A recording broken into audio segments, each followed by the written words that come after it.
रविवार दिनांक 1 फेब्रुवारी रोजी सुट्टी असल्याने श्री सिद्धरामेश्वरांच्या दर्शनासाठी मित्रांसोबत मंदिरात आलेला सुरंजन शेडगे वय 17 राहणार फलटण जिल्हा सातारा हा श्री सिद्धेश्वर तलावात बुडाल्याची दुर्दैवी घटना दुपारी 4:30च्या सुमारास घडली. याची नोंद फौजदार चावडी पोलिसात झाली आहे.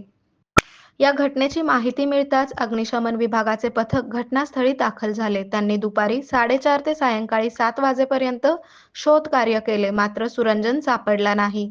त्यानंतर सोमवार दिनांक 2 फेब्रुवारी रोजी सकाळी 8:30 ते 10:30 वाजेपर्यंत पुन्हा शोध मोहीम राबवण्यात आली.